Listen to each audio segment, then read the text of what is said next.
Morning guys, West Country Explorer here.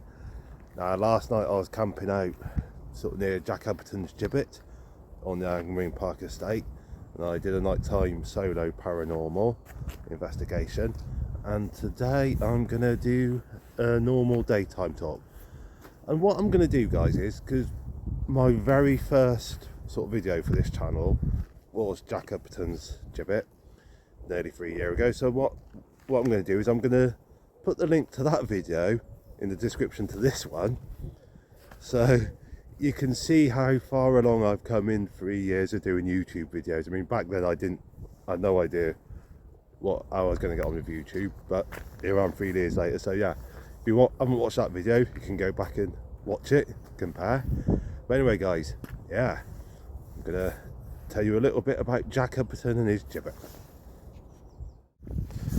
Alright, so I'm on the Angmering Park estate, and this road here, back in the 18th century, it would have been like sort of pretty much one of the main roads through the area. This is the road that the mail coach would have come along, off up in that direction. That's towards the Findon area. I'll twirl you around,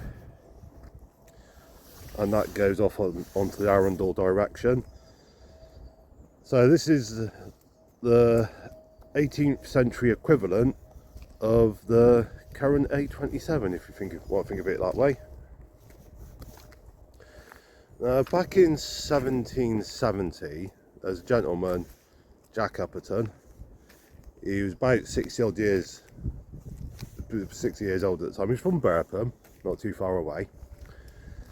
And he had spent a life as a farmer, but he was at that age where he couldn't work anymore, too old to do heavy farm work, didn't have any family to support him, and he was basically facing a sort of a life of destitution, like a future of sort of destitution, because there wasn't a state pension back in those days, not like we've got nowadays.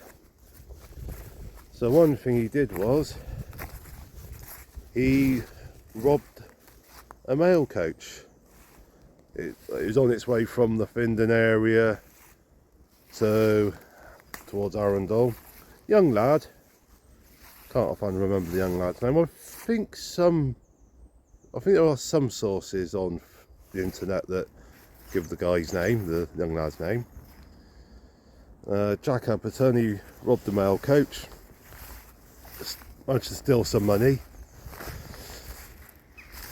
Different sources give different accounts with regards to how much money was taken. Some say £5, some say £20, equivalent to £500 to £2,000 in today's money.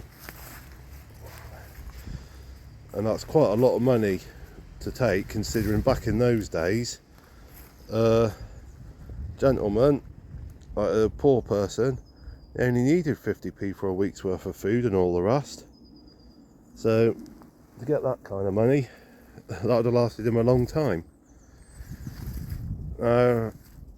Some of the sources I've read say that to begin with, Jack was sensible with his money, but after a while he started to get a bit flash and started spending quite a bit, sort of spending more money than he realistically should have, and so people got a bit suspicious and eventually found out what had happened, that he'd robbed this mail coach.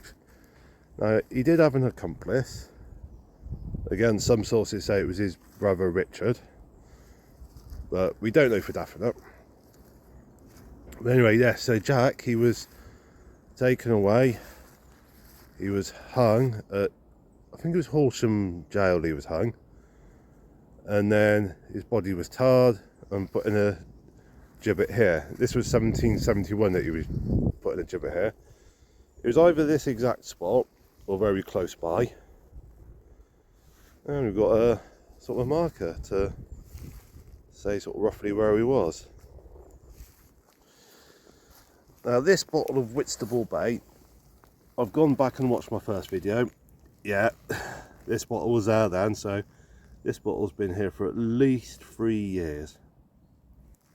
I think it's quite dinky to think that that bottle of Whitstable ale has been there for 3 years. That's a interesting little feature in and of itself, you know. I think you can come here and it's not just a Jack Uppertons Gibbet post, the sign for his post listing. You can come and see the pale ale. So there you go, guys. Jack Upperton, the site of where he was gibbeted.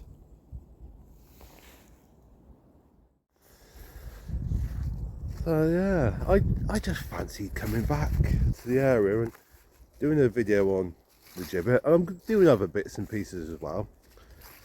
What I'm going to be doing next is I'm going into Little Hampton to go to Spoons for breakfast, and later on off to Racton Ruin and all the rest. So now I am going to be back here again tonight.